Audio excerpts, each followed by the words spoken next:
One of the really interesting articles that I've seen in the last few years has been from a little organization that you might have heard of called the US Department of Defense. They released an article called the DIB Guide to Detecting Agile BS.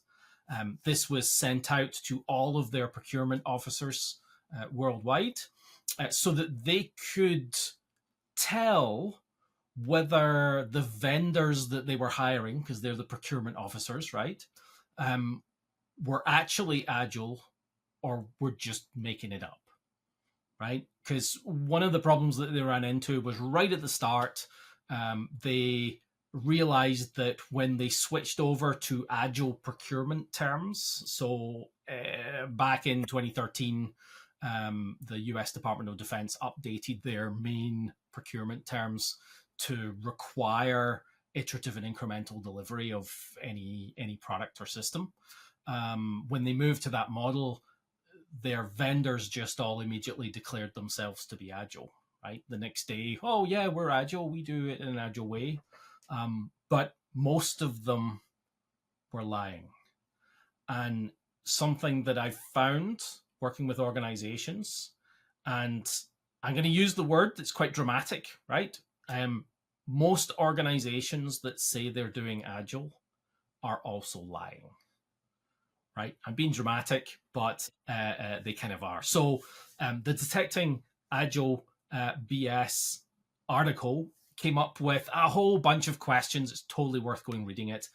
But there are 6 main questions which I think are the most important pieces of the story. This was the questions to leadership within the organization. So I'd like you to think about these questions from your perspective within your organization. If you asked your leadership if this is true across the board in your organization, is it true? So there's 6 questions. So the first one is, are teams delivering working software to at least some subset of real users every iteration, including the first, and gathering feedback? Think about that. Every single iteration, you should be delivering working product to real users. Not UAT, not a test environment, real production users every iteration, including the first. Now, that's really hard. Lots of teams struggle with creating working product, with getting that working product out the door. And even more, like gathering feedback. That's almost as rare as delivering working product. So what this is effectively saying is that if you as a team, or you're part of the organization, is unable to deliver working software to production on a regular cadence, you're probably not being very agile, right? And ideally, you want to be delivering on a very regular cadence. So the Agile Manifesto would talk about from a few weeks to a couple of months, I think is the phrasing it uses, with a preference to the shorter time scale. So you probably shouldn't go 2 months without shipping to production. And then for the Scrum guide, it talks about no more than every 30 days. So it puts a hard 1 month figure on that, 30 days. And yeah, that can be difficult for organizations. There's lots of organizations out there that have made this change. No organization that has made this change towards continuous delivery to production has gone back and decided not to do it anymore, right? Once you get there, the level of quality that you need in your product, the engagement that you get with your customers, these are all things that are much, much, much higher once you get there, and nobody wants to go back.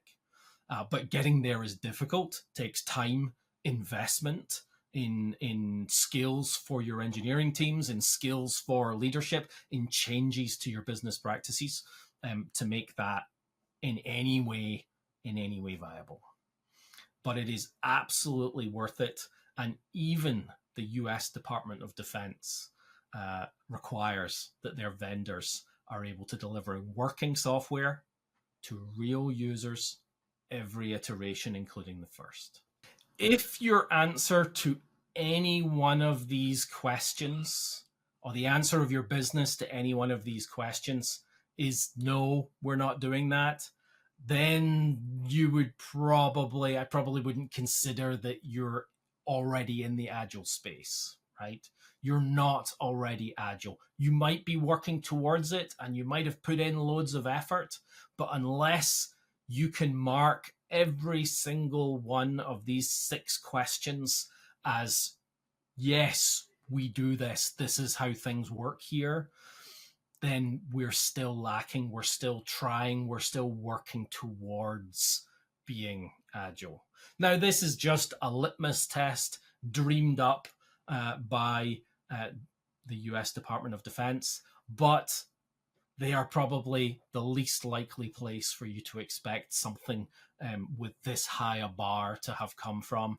And I'm not going to go into a team and work with a team or a company, and if they're not doing these things, then I'm going to say, well, you guys suck, you're not agile because you're not doing this. That's not how we work towards success. But I think it's hugely valuable from the perspective of self-reflection for you all to think about the processes and practices in your organization, and how many of these 6 questions are you able to achieve, and what could you do to make it a little bit easier for the teams, for the people doing the work, to work towards this idea of not being Agile BS.